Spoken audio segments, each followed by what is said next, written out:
Okay, so just a more chatty video because a lot of you asked me for a bit more business content and also where to sell your skincare products. So I thought I'd chat a little bit today about third-party marketplaces and whether or not they're a good idea and where you should be selling your products to make the most sales.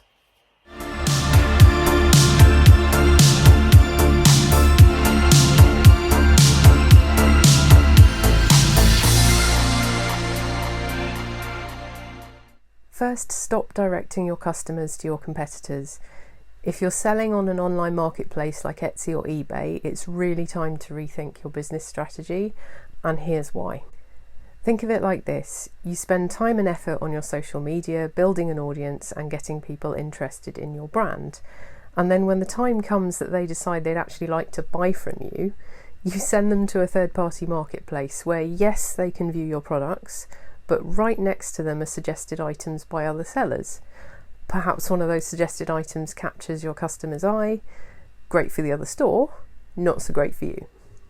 With third-party marketplaces, the mistake small businesses and crafters make is thinking that they need to get their eyes on products, at least at the beginning.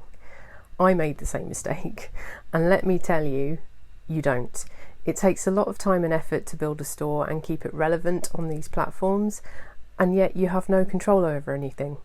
It can be taken away at any moment, and wouldn't all that money and effort be better spent on your own website where you have control? So let me tell you a little story. Around 2016, and I was selling on a well-known third-party marketplace. You'll probably guess which one in a minute. It was never intended to be my only online selling platform, but I'd just left a job and I was starting up my own thing again. And this particular avenue took off in a big way and fast. I was selling multiple packages a day and my margins were good. After a month I was making a full-time income. This is rare. I think I'd just been lucky hitting a niche and positioning myself well price-wise.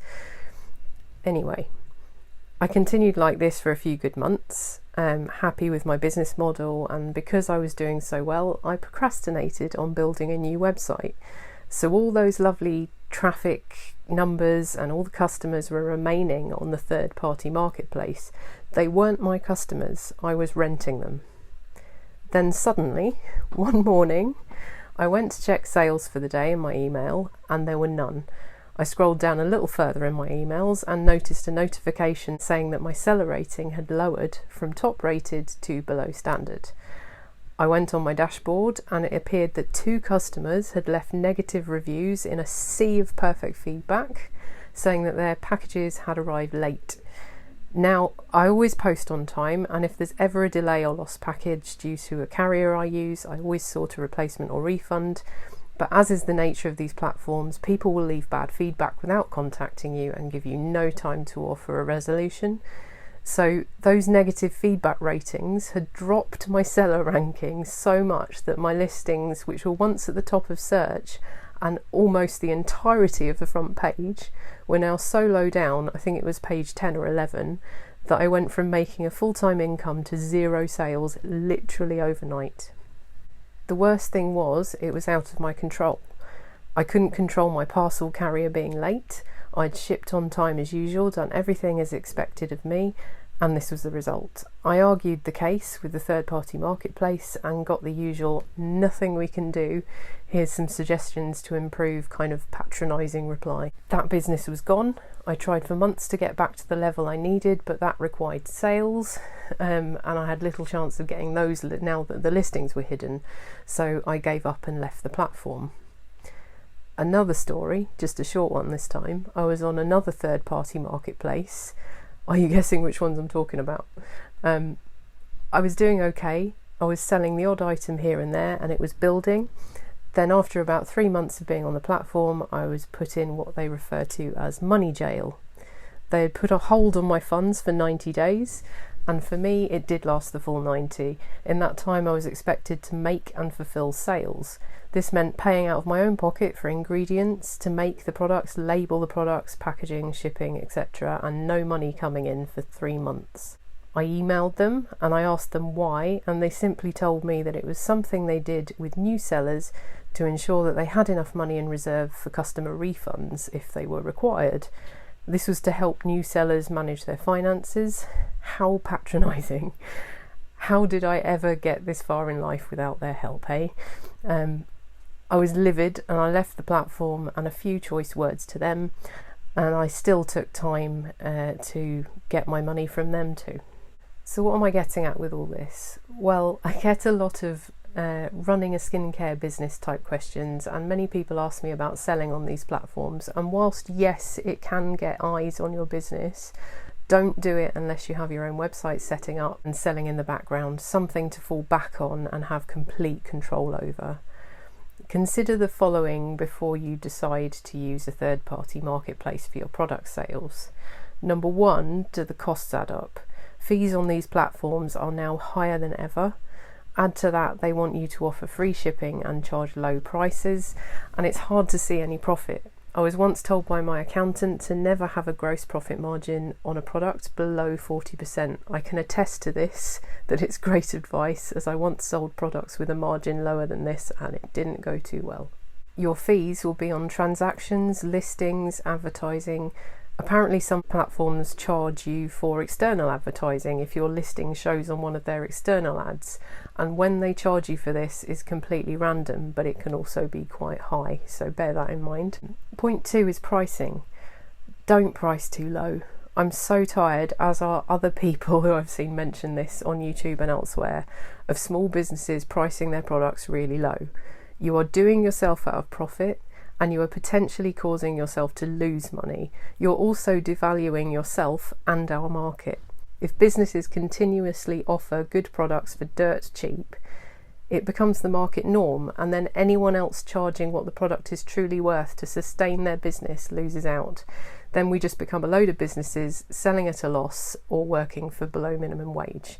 You don't need to compete with the person selling £1 bath bombs. You need to provide value, a reason why yours are worth £4 instead of £1. Plus, any customers not willing to pay your prices aren't your customers. You will find and connect with your own customer base.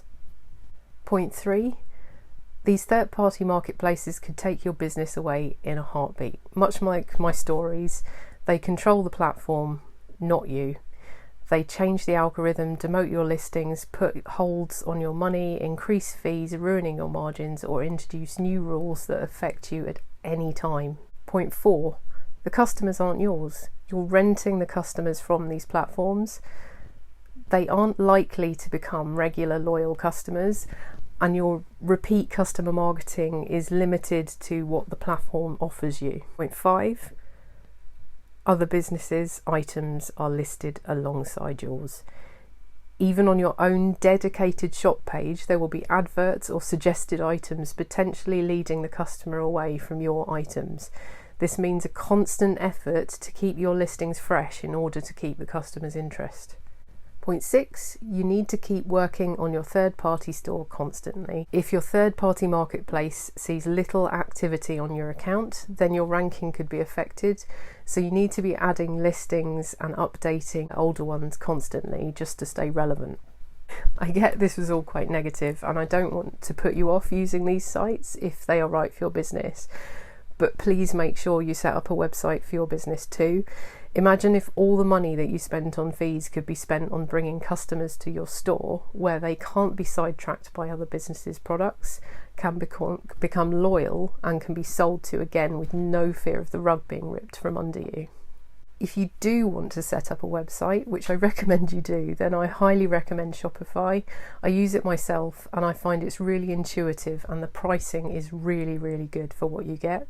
I've been on the lowest plan now for years and I've never had to upgrade. You get so much functionality from it, and seriously, if Shopify had existed when I first started my business, it would have saved me a lot of time and money. For reference, I used to pay over £300 a month for a combination of software that I can now get for £30 a month with Shopify. It's crazy. Shopify, although now quite a big business, was founded by creators like us, and they really do seem to have the back of small businesses. If you want to see what I'm raving about, then there is a link to a free trial in the description box below. I do recommend you try it out, drive traffic to that, and leave the third-party stress behind you. And if you want to know how to market to customers not on these marketplaces, I have a marketing ebook that's also linked below. So that's about it for this video. Let me know if you like these business content type videos. I wanted to provide like a range of content on this channel about running a skincare business from formulating to the business side, and I hope this helps a bit. Don't forget to subscribe and leave a comment. Let me know what you think, and I'll see you in the next one.